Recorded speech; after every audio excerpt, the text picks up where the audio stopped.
What is going on, everyone? My name is Under the Radar, and today I am bringing you guys the PPL Round 9 Team Builder. This is for Division 2, and before I get into the Team Builder, before I get into anything like that, I want to go over a couple of things that I've been slacking on throughout the season, like the league leaders, how I've been doing, the league table, things of that nature. So, I'm going to be putting a timestamp in the description where you guys can go to just go straight to the Team Builder, but I feel like I need to go over this specific aspect of the PPL D2 because this battle is the most important battle of the entire season for me. It is no doubt the most important battle. So let's just go ahead and take a look at what is going on in the PPL D2. So as you can see, these are my 8 Pokemon that I have. These are their nicknames, and this is their KDs. As you can see, I don't have a whole lot that is doing super well outside of Jirachi, Kyurem, and Clefable. They all have about 10 kills and less than 5 deaths, so that's insane. But whenever you look at my team, that's the main thing you notice is that those 3 right there really do a lot of my work. And over here you can see that I've only lost 1 game. I'm 7-1 with a plus 20 differential. That is extremely good, especially for me. I've been slacking on my wins, by the way. I need to get ahead on that. But there are only 3 games in the entire season left, and that is extremely important for what I'm about to show you. What I'm about to show you is the league table and the MVP race. The league... Come on, damn it. Okay, I was going to say, don't stop loading on me now. So, who is this? Anonymous Man. That's awesome. So, as you can see, we are number 1 in the division right now. That is extremely pressuring. The one thing about this matchup that I can promise you is that this secures our spot to move up to D1. This match, if I win it, I am guaranteed to move up. The reason why I say that, as you can see, there's only 1 person with 5 wins, and there are 3 games left. So, say I lose out my last 3 games, I lose out. I go to 7-4, and if he wins out, he goes to 8-3. And then the worst possible scenario is that I end up tying with all of these people right here, and then I would have to lose. I would have to lose by a lot to catch them in differential. So if I can win this match, realistically, the only person that can catch me is Troy, because I will move up to 8-1, which leaves us with only 2 games left. And then if Chi does win out his last 3 games, he can't beat me on differential, because I could, say he wins 6-0 his last 3 games, he moves up plus 18, that moves him up on higher than me on differential, but I'm still guaranteed this relegation playoff spot. So that's the only scenario to where I don't make the top 2 is if Chi wins his last 3 games 6-0, and this is the last game I win. The entire season, this is the last game. So that might be a little confusing, but whenever you look at these, the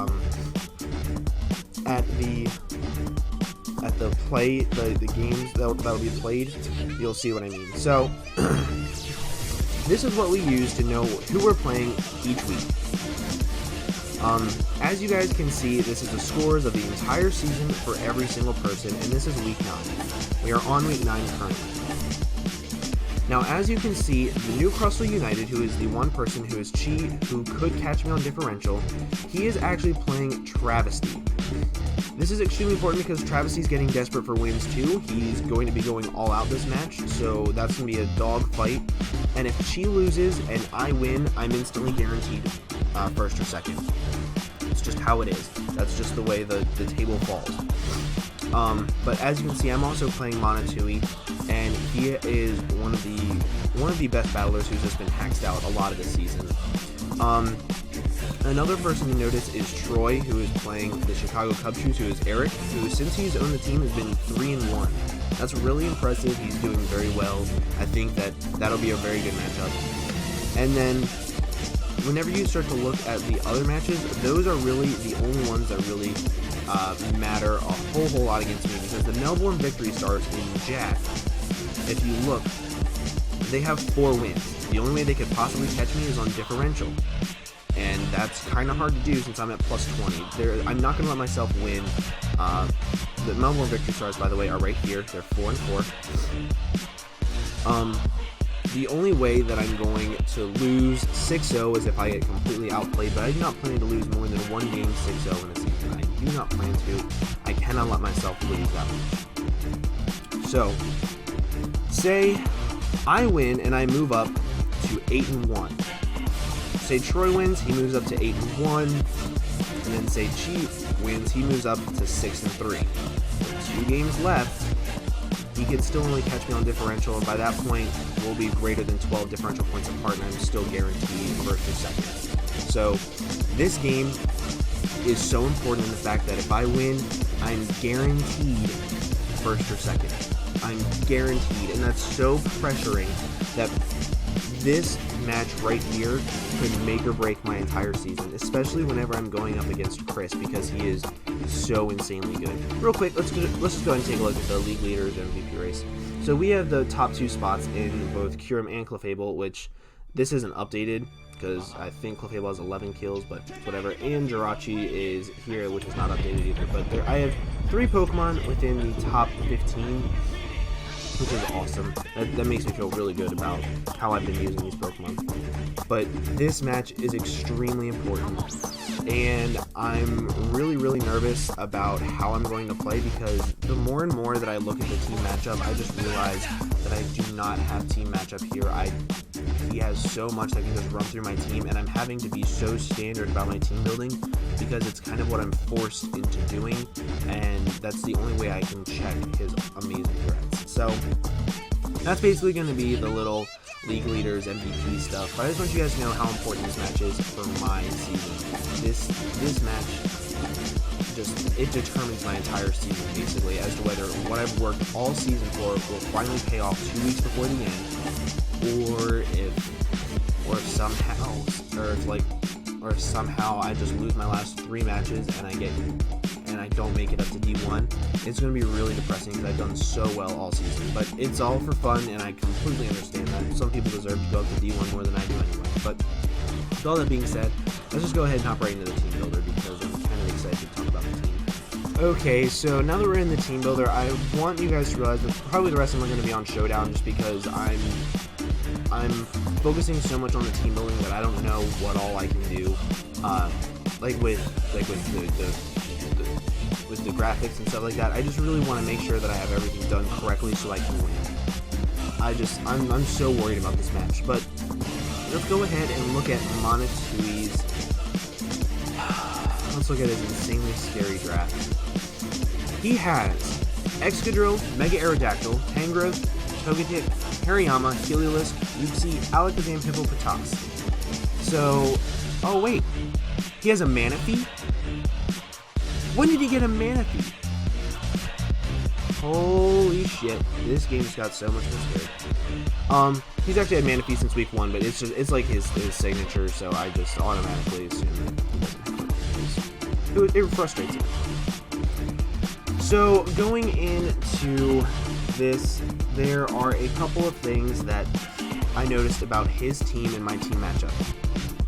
I have things that can wall his sweepers in Manaphy and Excadrill and Mega Aerodactyl. I also have things that can plow through his walls like Tangrowth, Togetic, and Uxie and Hippopotas. Uxie, not the best, but I do have stuff that can plow through it. And the only thing that really worries me is how I'm going to take on Heliolisk and Alakazam. The reason being is because Heliolisk is one of those Pokemon that if you aren't prepared for it the correct way, it's going to do a lot of damage to you and you're going to be scared of it.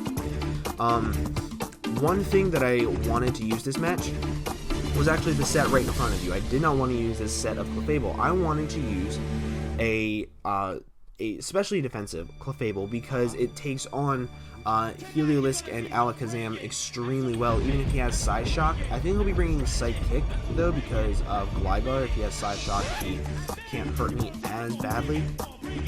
But that's one thing I did notice. The other thing that I noticed about that, if I ran this specially defensive Unaware, it walls Manaphy to all hell and back. It really truly does. Even if he sets up to +6, I don't realize it because of Unaware, and I can Thunder Wave it, I'll outspeed it, and I can Moonblast it, and unless he's Rain Dance or Rest Rain Dance or anything like that, I win. However, if he wants to be Tail Glow, I think he actually needs to have 3 attacks. He needs to have Energy Ball for Milotic, he needs to have Scald for Clefable, and then he also needs to have something else to hit Jirachi. Because if I bring a specially defensive Jirachi, I consider bringing Cosmic Power Jirachi this match just because it does so well against his team. But the opportunities for me to set up are slim to none because he has just so much that he can go into. Like, he could go into Excadrill, Earthquake me, and I'm dead, even at +1 defense if I'm max defensive. He could go into Mega Aerodactyl, Crunch, I'm dead. Or I think it gets Crunch. If not, Earthquake still does a shit ton of damage. Hariyama Knockoff does a lot of damage. Heliolisk Dark Pulse does a lot of damage if I'm physically defensive. And Alakazam does a lot with a Shadow Ball, even if I'm specially defensive. So, all of these sets that I wanted to bring, I ultimately realized I couldn't, just because it wouldn't work out. So I have to cover everything except for like 1, maybe 2 months, and that's so freaking depressing. If I had to guess what 6 he was going to bring, it's very up in the air, honestly. One thing I know for a fact he has to bring is Thick Fat Assault Vest Hariyama. Actually, real quick, so you guys know that I'm not recording this after the match, it is 10:53 on Saturday, and we are not battling until 12 o'clock, so that's how you guys know I'm not recording this after the battle, so I'm not, like, pretending to be all psychic and shit. But I think he has to bring Assault Vest Thick Fat Hariyama, because that's the only thing he has to switch into Kyurem, if it's Specs. That's the only possible thing that he could have that switches into a Specs Ice Beam. Aside from that, everything else takes a lot of damage. Maybe Manaphy takes not that much, but if I predict it and I go for a Draco Meteor, that thing is dead. So that's one thing that I think he knows for a fact he has to bring. And I'm kind of sort of playing off that a lot. I played off that a lot in my team builder as well. Another thing for that Hariyama, he's going to have Heavy Slam. He has to, because Clefable is a very easy switch into it unless he has Heavy Slam, because Heavy Slam does about 78%. So I know for a fact I can't bring in my Clefable on it. If I bring in my Clefable on Hariyama, it's going to die. So Milotic is my dedicated switching attack.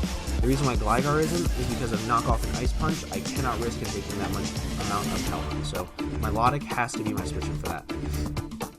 Another thing that I'm kind of sort of expecting him to bring is the Sand with Excadrill, because it's it hits very hard against my team. Kyurem dies to Iron Head, Clefable dies to Iron Head, or Jirachi dies to Earthquake, and Mega Houndoom, spoilers, I'm bringing Mega Houndoom, also dies to Earthquake.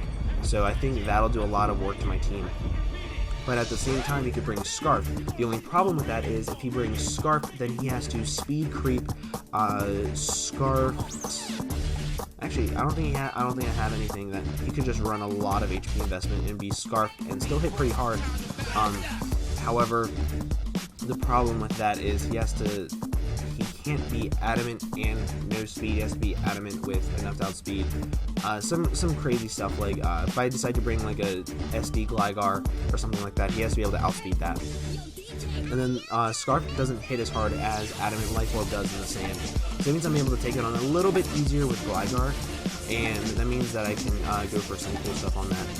Another thing I'm kind of expecting is, like I said, the Tail Glow 3 attacks Manaphy, maybe Hone Claws Aerodactyl. That thing could be a little bit of a problem for me, because if I lose my Clefable, it can just one-shot everything on my team because it outspeeds everything. I'm not bringing a Scarfer. I can't afford to bring a Scarfer. I need to have Bulk to take out his offensive, frail sweepers in Mega Aerodactyl, Heliolisk, and Alakazam. Even though they're not, like, quote-unquote frail, they're not bulky enough to take multiple hits. So that's one thing I'm very much planning for. Along with Alakazam, I think has to come. It's one thing that just tears through my team so freaking bad. It's kind of sort of scary. But with all that, I'm just going to go ahead and hop right into the team builder that I'm bringing. I am bringing Clefable, physically defensive with Unaware. This lets me take an Iron Tail from Mega Aerodactyl. If I was specially defensive, I couldn't, and I still wouldn't be able to see the +1, but it would kill me anyway, and I cannot let that happen. I need to Thunder Wave that Mega Aerodactyl no matter what. Clefable is there for a couple of things. Clefable is there if I see Manaphy or if I see Mega Aerodactyl. If I see both, then I have to decide what is going to take on what. If I see that they're both there, Clefable is going to be there to do a lot. Clefable is going to be there to Thunder Wave the Manaphy and then take on the Mega Aerodactyl, not stay in, because I cannot afford to have this thing stay in and possibly get toxic or get burnt from a Scald. So it's one thing that I have to be careful of. I am also bringing another check to Mega Aerodactyl a little bit later on in the team builder that you will see that I think is extremely good. I'm bringing Thunder Wave and Aromatherapy and Moonlight as my supportive moves. The reason why I'm bringing Aromatherapy is because he has some pretty big walls in Uxie, Togetic, and Tangrowth that can all carry status. The only problem with Tangrowth carrying status is the fact that if he's carrying status, he's not Assault Vest, and if he's not Assault Vest, he dies to an Ice Beam from Kyurem. So that's one thing that I'm really hoping that he does bring is dual Assault Vest using Tangrowth and Hariyama. It makes my day a lot easier, to be 100% honest with you.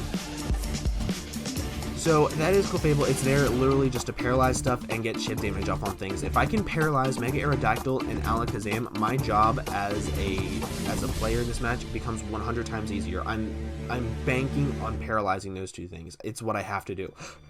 Another thing I'm not really too worried about is if I Thunder Wave his Hariyama. Because if I Thunder Wave his Hariyama, he's not going to be Guts. He can't be Guts. He has to be Thick Fat.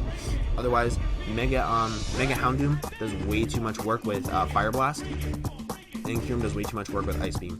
So I'm really banking on Thunder Waving basically everything on his team aside from Heliolisk, Excadrill, and Hippopotas. But that is, I think Clefable's going to do a lot in this match utility-wise. I don't think he'll do a whole lot sweeping-wise as he has in the past.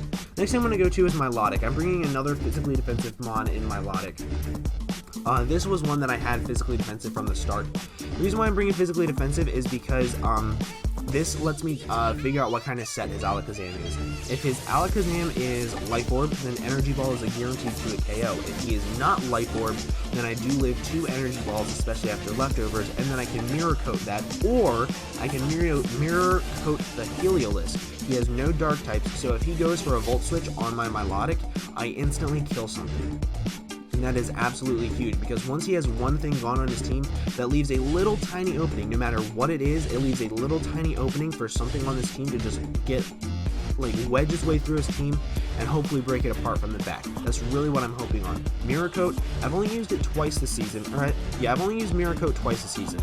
And this is the second time, and the first time it worked like a charm. And I'm hoping that it works again. Scald is there because it hits everything decently hard neutrally, and burning things on his team is not bad, considering the fact that he has no way to not be burnt. He has Togetic as a Cleric, however Togetic does not want to switch in on Ice Beams, doesn't want to take on Kyurem or Jirachi or Sludge Bomb from a Mega Houndoom, so that's one thing for sure that he has to watch out for. But Milotic is going to do very well this match as a bulky pivot. I'm also bringing Marble Scale because, like I said, I think he's going to be bringing a lot of status with this team. I think he's going to be bringing Togetic with Thunder Wave or Toxic. I think he's going to be bringing Manaphy with Toxic, Uxie with Thunder Wave. There's going to be a lot of status going around this match, and I'm already kind of prepared for it. The next thing I actually want to go over is my Jirachi.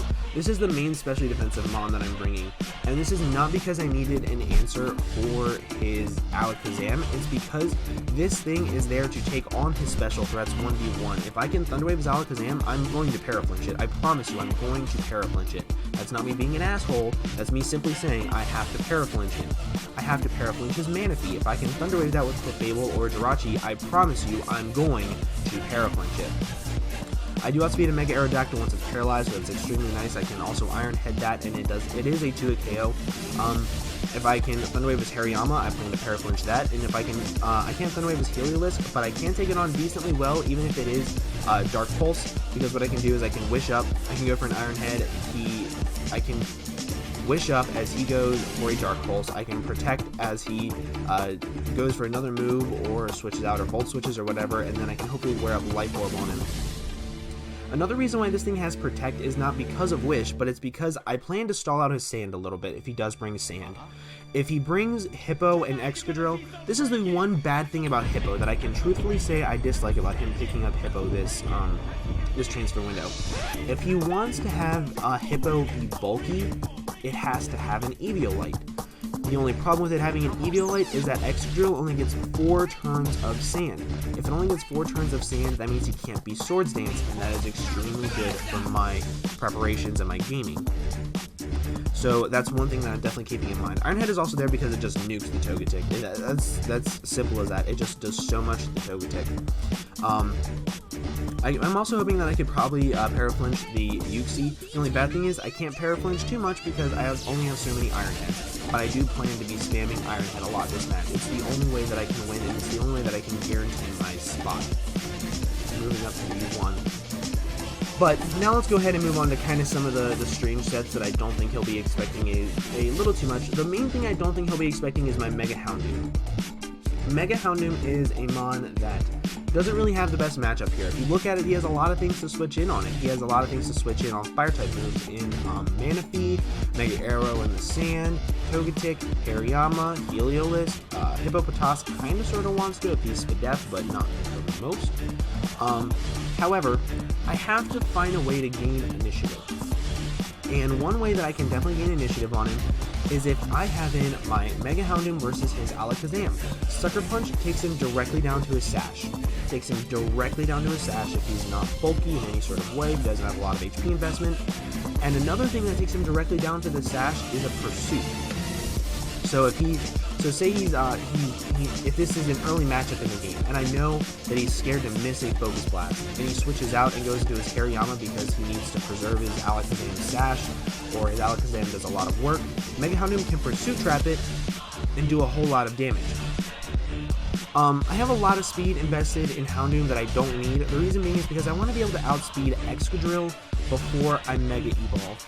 I want to be able to hit it with a Flamethrower or something like that if he brings it in on me and I'm not Mega Evolved yet. The only problem with that is if he's Scarfed. If he doesn't bring Hippo, I know he's going to be Scarfed. If he brings Hippo, it's going to be Life Orb. It's just how it is. Sludge Bomb is there strictly for the Togetic. I've strongly considered changing out Sucker Punch for Dark Pulse because relying on Focus Mist really sucks in the game, and if I can just spam Dark Pulse, it would hit Uxie harder, and it would hit Alakazam a little bit harder. At the same time, I also consider taking off Pursuit, because if I'm in against Alakazam, and he's like, well, I'm just going to get damage off on this thing, I'm going to try to OHKO it right now and say he misses a Focus Blast, and I just get off a Dark Pulse, and then I take him down to a Sash, and he's like, well, let me try one more time, and I go for a Sucker Punch and kill him. That's one thing that I am considering. I'm not sure what I'm going to do just yet. I might change that directly before the battle, but that's one thing that I definitely have to make sure that I do. This Mega Houndoom is very important for taking out Alakazam and Uxie, so that's one thing that'll be really nice. Sucker Punch also does a decent amount to Excadrill, Mega Aerodactyl, and Heliolisk, so if I can wear them down, I can just put Sucker Punch and do a decent amount of work to them. The next one that I want to go over is something that I had to custom a move on for, and it was really smart of me to do this. I'm actually bringing Gligar defensively, again, a third defensive wall, because his defensive walls scare me more than his specialty defensive wall. His physical threats scare me more than his special threats, aside from Alakazam and Heliolisk. I can't run a special wall and it tears me up. So, I'm sorry if you can tell that I'm not feeling a little too well, I'm a little under the weather. But I'm bringing Roost, Defog, Aqua Tail, and Earthquake. Aqua Tail is there just for Mega Aerodactyl. That's all that it's there for. If he sees that I have Aqua Tail and tries to predict it and goes into Heliolisk, he can hit me with a Surf. I do live one Surf from a non-Specs Heliolisk, and I can go for Earthquake, and it knocks him out. It's also there kind of for the Hippopotas because he knows he can switch in, get the Sand up, and then kind of sort of wall me for a little bit, warm me out, toxic me, things like that. So that is one thing that I think will be really, really nice to have Aqua Tail on there. And also, it does about 35% minimum to a Mega Aerodactyl. So let's say he brings in his Mega Aerodactyl, I send in Gligar, and he sets up a Home Claws. he would have to go for a Stone Edge. He would hit 1. I can live 2 Stone Edges, I believe. I have to double check the calcs. I'm not 100% positive. But I can go for Aqua Tail, and then that puts him in Sucker Punch range of Mega Hounding, so that's really, really nice.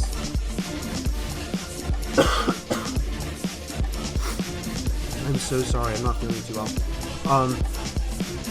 But that is Gligar. It'll be very good at walling through these massive threats, so that it takes a lot of pressure off of Milotic and Clefable throughout the match. Because they're mainly Milotic's main job is there to take on the Hariyama with Heavy Slam. Because if he has Heavy Slam, Close Combat, Knock Off, and say Ice Punch, those are the 4 moves I'm kind of expecting him to bring. That means that Milotic can take him on decently well, and if he goes for a close combat on me, a Scald is going to be doing a lot, and then he could potentially get burnt because he's not going to be gut TSP with that. So that's awesome for me. The last mon that I want to go over of this extremely long team builder that wasn't just a team builder is going to be my Kyurem. Life Orb Roost Kyurem. I wanted to bring a sub Roost Kyurem, which I'm still honestly really considering throwing sub on there over Earth Power, because I'm actually going to double check the calcs real quick, because if I did the calcs correctly, I'm going to go for Kyurem, Sub Roost, 50, 252, Ice Beam versus an Excadrill, Sand Rush.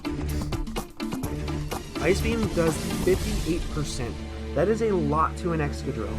And I also outspeed it outside of the sand if he's not scarfed, so that means if he's Life Orbed, he can't switch into me. And the thing about me being sub Roost is the fact that if I get up a sub, I guarantee 2 hits. You know what? I need to figure out a way to gain momentum in this match. And having Earth Power, I'm never going to be hitting Earth Power. You know what? Last minute change, I'm changing this to sub. I'm doing it. I've never ran sub before in League format, ever. And there's a reason why I don't, because I feel like losing that much of your health is no bueno. But if you can threaten something out with this, it's amazing. So the awesome thing about Life Orb Kyurem is that it 2-hit KOs his entire team. His entire team gets 2-hit KO'd by this, whether it's Yuxi, Spadef, Draco Meteor plus Ice Beam does 2-hit KO it, Hippopotas dies to Ice Beam, Alakazam dies to Ice Beam, Helios dies to Ice Beam, Hariyama, if I can get 2 full strength Draco Meteors off, it kills it, even as long as he's not max HP, max Spadef Assault Vest. I think he has to be max attack to hurt my Gligar enough.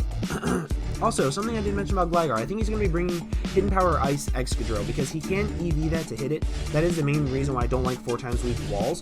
However, if he brings Hidden Power Ice Excadrill, that means he's not going to be Swords Dance, that means he's not going to be carrying Rock Slide, Iron Head, Earthquake, and another move. So that's really good if he does have HP Ice for me, because that means it just opens up a lot of walls as well. Anyway, Togetic dies to 2 Ice Beams, Tangrowth, even if he's max HP, max Spadef, Assault dies to 2 Ice Beams, Arrow, Ice Beam, Excadrill does die to 2 Ice Beams, and Manaphy dies to 2 Draco Meteors, even at -2. I'm actually going to double check those counts before I tell you wrong. Timid, I'm Life Orb. I know Timid, Life Orb, sub is not the best. However, with me having Roost, I'm not that worried about it. Also, if I can punch holes through some of his main supers first, it takes a lot of hurting off of some of my other mons. So, actually, Ice Beam does 76 to 90% to Excadrill. So that's a lot of health if he takes rocks damage, or if I don't have rocks, if he takes like a Moonblast or a Life Orb hit or whatever, it's going to do a lot. So Manaphy, Hail Glow 3 attacks, Draco Meteor, if he's max HP, does 69 to 83%, and then at -2 it drops down to 35%. That is a guaranteed 2-hit KO on a max HP Manaphy. Why is that important, you ask?